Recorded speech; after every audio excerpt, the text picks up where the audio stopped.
Hi students, welcome all of you in our next class of physics, chapter 5, 12th class में we will discuss today magnetic flux and Gauss theorem in magnetism. Let's start this one. वही same जैसे हमने last class में किया था, magnetic flux calculate कर वही magnetic terms को इलेक्ट्रिक से कंपेयर करने के लिए चैप्टर 1 को साथ साथ हम लेके चलेंगे। एनालॉगस टर्म्स हैं कंपेयर करने के लिए। लाइक चैप्टर 1 में हमने पढ़ा था इलेक्ट्रिक फ्लक्स, जो बिल्कुल भी याद नहीं होगा। बहुत सारे बच्चे हैं जिनको याद होगा क्योंकि बीच बीच में रिवाइज कर रहे हैं।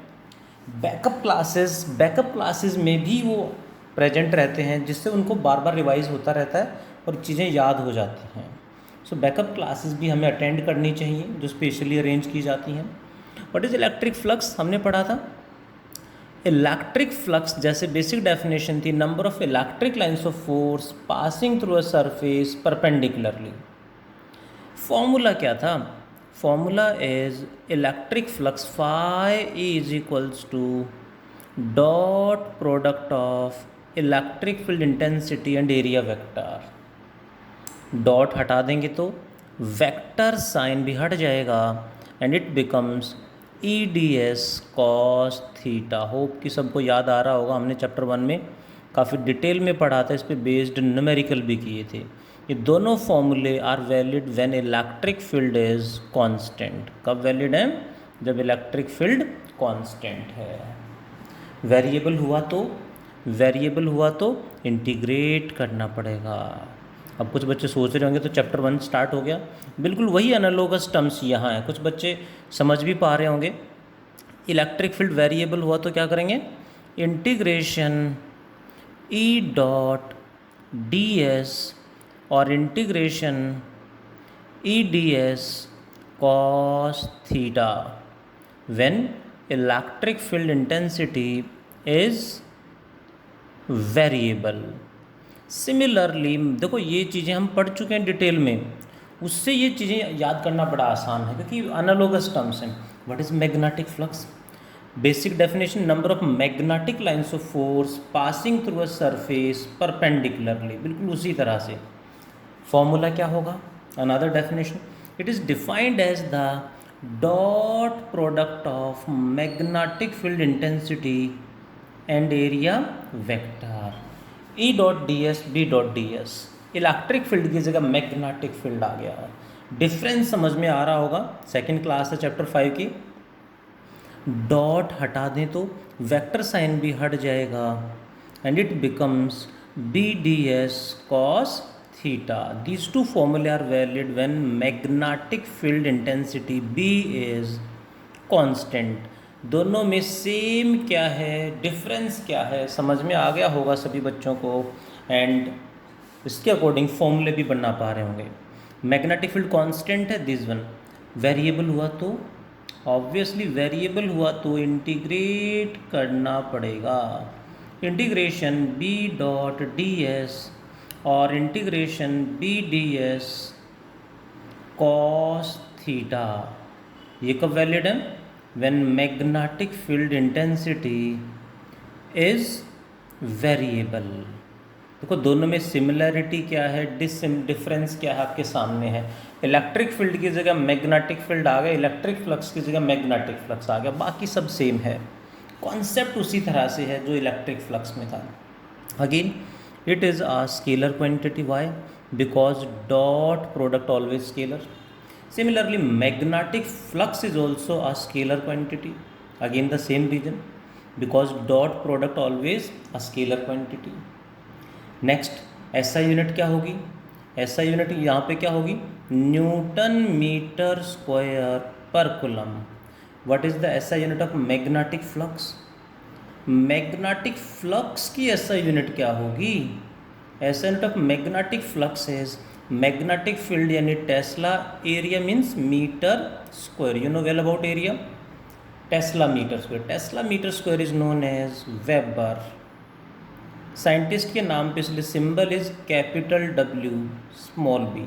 कैपिटल W आएगा, साइंटिस्ट के नाम पे है। SI unit of magnetic flux is weber. Tesla metre square is known as 1 weber. Hope you got it. Again magnetic flux may be positive, it may be zero or it may be negative. Similarly जैसे electric flux may be positive, it may be zero or it may be negative. Got it? That is the magnetic flux. उसके बाद यहाँ पे हमने पढ़ा था Gauss theorem, याद होगी सबको, काफ़ी इम्पोर्टेंट है, अच्छे से प्रैक्टिस की थी, इसका प्रूव भी किया था। गॉस थ्योरम इसे बोलेंगे गॉस थ्योरम इन इलेक्ट्रोस्टैटिक्स। उसी तरह से यहाँ क्या आ जाएगा, गॉस थ्योरम इन मैग्नेटिज्म। अब ये देखते हैं कौन बताएगा, क्या यहाँ पे आंसर आएगा। गॉस थ्योरम का यहाँ एनालोगस क्या होगा, जल्दी से बताएं, देखते हैं किस किस को याद है। Gauss theorem in magnetism, Gauss theorem in magnetism क्या होगी। पहले तो इलेक्ट्रोस्टैटिक्स में देख लेते हैं गॉस थ्योरम क्या थी, उसके बाद मैग्नेटिज्म पे चलेंगे। That is what it states, it states that electric flux over a closed surface, electric flux over a closed surface is always equals to 1 by epsilon naught times the charge enclosed by the same closed surface. Got it? Similarly यहाँ क्या होगी ये बताना है। What it states? It states that magnetic flux over a closed surface, magnetic flux over a closed surface is always equals to, बहुत बढ़िया, कुछ बच्चों ने अच्छा एफर्ट लगाया। मेन मैं बार बार बोलता हूँ, एफर्ट करें, पार्टिसिपेट करें, रिप्लाई ज़रूर करें। डोंट वरी अबाउट राइट और रॉन्ग, गलत ठीक के बारे में ज़्यादा टेंशन ना लें, क्योंकि एफर्ट लगाएंगे, गलती होगी तो उसे सही भी कर लेंगे। और इससे कई बार सही हो, गलत हो के सही होता है तो हम उसे भूलते नहीं, याद हो जाता हमेशा के लिए। जैसे कुछ बच्चों ने अच्छा रिप्लाई किया, एफर्ट अच्छा लगाया, बट थोड़ा सा यहाँ पे ध्यान देने वाला पॉइंट है, थोड़ा सा डिफरेंट है। क्या है समझते हैं ज़रा। इज ऑलवेज इक्वल्स टू क्या होना चाहिए, 1 बाय एप्सिलॉन नॉट की जगह क्या आ जाएगा, म्यू नॉट इनटू चार्ज की जगह मैग्नेटिज्म में, मैग्नेट में क्या है, चार्ज की जगह आ गया था magnetic pole strength. Got it? And that is equals to what, that is equals to mu naught times the magnetic pole strength small M है, ध्यान रखेंगे, pole strength enclosed by the same close surface, that is mu naught into pole strength enclosed by a closed surface is always, और we can say must be zero, so it becomes equal to zero. ये difference है यहाँ पे। क्यों है ये difference, let me explain what is the reason for this. इसमें तो RHS जीरो नहीं है, बट इसमें RHS becomes zero. Why, what is the reason behind this? Because single positive या नेगेटिव चार्ज एग्जिस्ट करता है, but single magnetic pole exist नहीं करता। सिंगल मैग्नेटिक पोल एग्जिस्ट नहीं करता, ध्यान देंगे, बिकॉज सिंगल मीन्स इसे मोनोपोल कह देते हैं, because single magnetic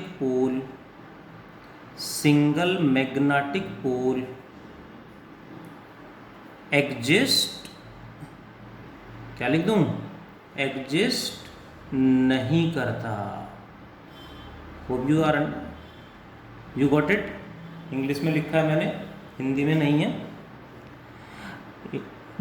single magnetic pole exist नहीं करता, जबकि सिंगल चार्ज एग्जिस्ट करता। कहीं पॉजिटिव चार्ज हम रख सकते हैं, नेगेटिव भी अलग से रख सकते हैं, बट सिंगल पोल नहीं रख सकते। यानी कहीं पे सिर्फ नॉर्थ पोल हम रख दें, साउथ पोल हो ही ना, ऐसा पॉसिबल नहीं। कहीं नॉर्थ पोल होगा तो उसके आसपास साउथ पोल भी होगा, must exist.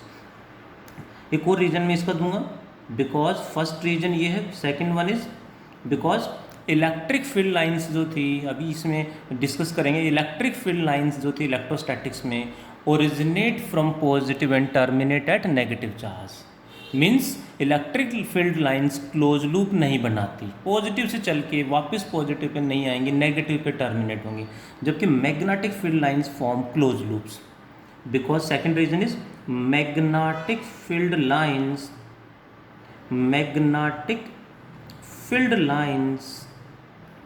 Form close loops, field lines form close loop बनाती हैं। इसका मतलब है कि कहीं भी इनका स्टार्टिंग और लास्ट पॉइंट, ओरिजिनेटिंग और टर्मिनेटिंग पॉइंट एग्जिस्ट नहीं करता, यानी किसी भी क्लोज्ड सरफेस से जितने फील्ड लाइंस एंटर करेंगे उतने ही वहाँ से लीव भी कर रहे होंगे, क्योंकि ये क्लोज लूप बनाती हैं, दीज फॉर्म क्लोज लूप्स, जबकि यहाँ पे क्लोज लूप नहीं होता। That's why you hope you understand कि गॉस थ्योरम इन इलेक्ट्रोस्टैटिक्स में equal to Q enclosed by epsilon naught, while Gauss theorem in magnetism में ओवर क्लोज सरफेस है always equal to zero आ जाता है, RHS becomes zero. उसका reason मैंने explain किया, होप यू गॉट इट। इस पे बेस्ड क्वेश्चन की पॉसिबिलिटी कम है, डायरेक्ट इतना ही पूछ सकते हैं बस कि why Gauss magnetic flux over close surface is zero, conceptual question बना सकते हैं। प्रूफ उसी तरह से है बिल्कुल, that is about magnetic flux and Gauss theorem in magnetism.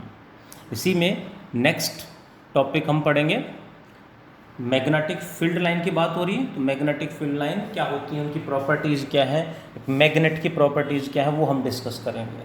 आज इतना ही पढ़ते हैं। Thank you all, take care.